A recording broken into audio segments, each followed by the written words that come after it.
जहां एक बाज आसमान की ऊंचाइयों को छू रहा था, तो वही दूसरा बाज कुछ सेकंड उड़ने के बाद पेड़ की डाली में बैठा हुआ था।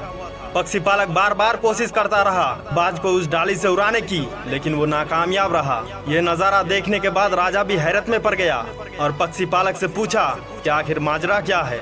दरअसल ये कहानी है दो बाज और एक राजा की।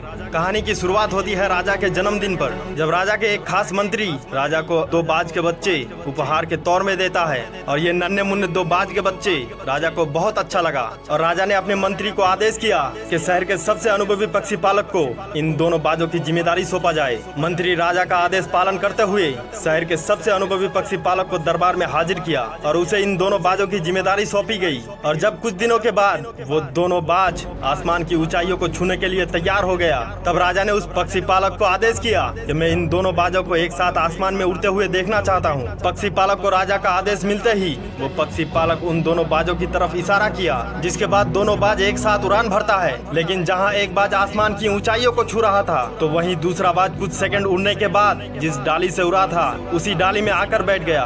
राजा पक्षी पालक को उस बाज को फिर से उड़ाने को कहा, लेकिन पक्षी पालक के बार बार कोशिश करने के बावजूद वो बाज उसी डाली पर बैठा रहा। और जब राजा ने पक्षी पालक से पूछा कि आखिर माजरा क्या है, तो पक्षी पालक कहता है कि बचपन से जब भी ये उड़ान भरता है कुछ सेकंड उड़ने के बाद उसी डाली में आके बैठ जाता है और फिर उड़ने का नाम नहीं लेता।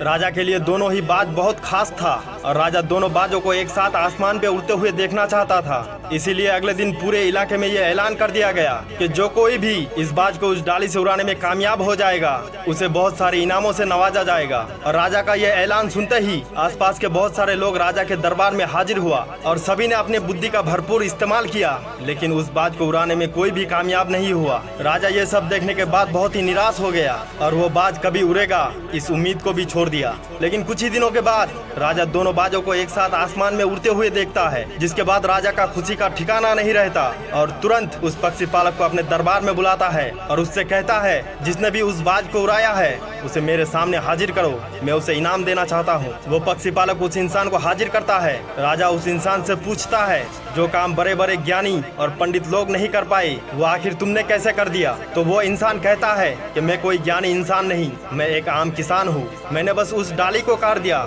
जिस डाली में वो बाज आके बैठता था, जिसके बाद उस बाज के पास कोई ऑप्शन नहीं बचा सिवाय उड़ने के। राजा उस किसान से बहुत खुश हुआ और उसे बहुत सारे इनामों से नवाजा। इस पूरे कहानी से हमें यह सीख मिलता है जैसा कि वो बाज जिसके अंदर सारी ताकत होने के बावजूद भी उस डाली को छोड़ने को तैयार नहीं था, क्योंकि उसके लिए वो कंफर्ट जोन था। और ठीक उसी तरह हमारे पास सारी ताकत होते हुए भी हम अपने कंफर्ट जोन के कैद में बंधे हुए हैं, और जब हम अपने इस कंफर्ट जोन को उस पेड़ की डाली की तरह डिस्ट्रॉय कर देंगे तब हमें भी उस बाज की तरह आसमान की ऊंचाइयों को छूने से कोई रोक नहीं सकता। इसीलिए अगर आसमान की ऊंचाइयों को छूना है तो अपने कंफर्ट जोन से बाहर निकलो। हमारे आज के वीडियो में बस इतना ही, मिलते हैं अगले वीडियो में, तब तक के लिए जय हिंद, जय भारत।